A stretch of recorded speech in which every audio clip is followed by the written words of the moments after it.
Hello and welcome back to my channel. I'm actually very surprised I haven't made this video before because this is a video that, a topic, if you will, that affects me a lot.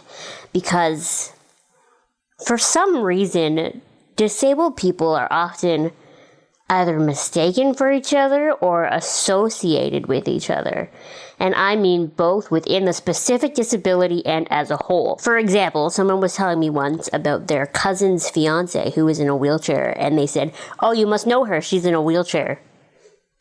As if I'm magically supposed to just know everybody on the planet who's in a wheelchair. Yes, of course, I have special interest in other people with disabilities, as, you know, if they make themselves public figures, if they do, you know, TED Talks and that sort of thing. I'm probably more likely to watch it if it's a disabled person because those are the stories that matter to me. But that does not mean that I know every disabled person on the planet. And even more than that, there's this weird thing where I get mistaken for every single person either in a wheelchair or specifically with my disability. You know that video that goes around every year at Christmas, and it's the girl with my disability. She dances to Jingle Bell Rock, but it's the dirty version of Jingle Bell Rock. I'm not going to show it because I like to not use those words on my channel, but it's the dirty version of Jingle Bell Rock, and I have been mistaken for that girl all the time, to the extent that people, at least every year, as soon as it starts to get cold out, I get tagged in that video a bajillion times by people who think it's me. And it's really not me. I mean, we have similar facial features because we have the same disability, but I really don't think I look that much like her. You know, I've been mistaken for Jane Hash a lot, who I know because of the internet, but I'm definitely not her.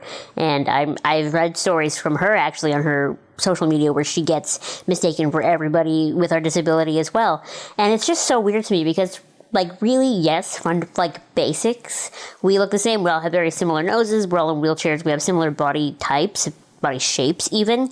But we are clearly not all the same person, especially if you're in somewhere that's nowhere near geographically located to where the other person was. And this is basically a way of me telling you a story. Here, locally, we had another woman with my same disability. She was about 20 or 30 years older than me, to be honest. I think I was 16 and she would have been 48 when she did pass away. And I used to get, especially when I was younger, when I was like 14, 15, I used to get mistaken for her every time I left the house. And I have always had long dark hair. She always had short blonde hair, and she was, you know, at least twice my age, two and a half times my age. And I'm not talking like people like, "Oh, hey, are you?" I'm talking like people stop me in the street and give me a hug. And, like, first of all, we're both breakable. You probably shouldn't be just jumping on people and giving them hugs anyway if they're breakable. But they would, like, stop me and give me giant hugs. Ew, it was just so weird that you would even, like, even if you knew this person, that you would just greet them that way. And I still get mistaken for her to this day. Not as often, but, and I get the fun honor of being like, "No, actually, I'm not her. She actually died, like, 5 years ago." But there is a positive to this story because, you know, and originally when I thought about making this video, it was just going to be that. It was just going to be me being angry and being like, "No, disabled people are not all the same. Please stop treating us like we all look the same, like we are all the same. Get to know disabled people as individuals the same way you would get to know anyone else as individuals, and stop lumping us all into the same group or the same person." But there was actually a really cool instance the other day, and that's kind of to end this video on a happy note. Sam Renke, who is in England. I'm actually not sure if I pronounced her last name right, but she's from England, and I call her Abby 2.0 because she's me, but she's more successful, and she's blonde, and she's pretty. And she is an actress, and she was in a Maltesers commercial once. And now she does all this great stuff with Huffington Post UK, and I share a lot of her videos on my Facebook page, so if you don't follow me on Facebook, you probably should. But the other day when I was out, a woman stopped me, and she was like, "Hi, sorry to interrupt you, but you look so much like this blonde woman over in the UK that was in a Maltesers commercial." To me, that is the right way to do it, because she didn't go, "Oh my God, are you the girl from the Maltesers commercial?" No, she stopped me, and she was like, "You look so much like her." And obviously, Canada and the UK are kind of far apart, so she probably didn't think I was her. But I was like, "Oh, this is Sam."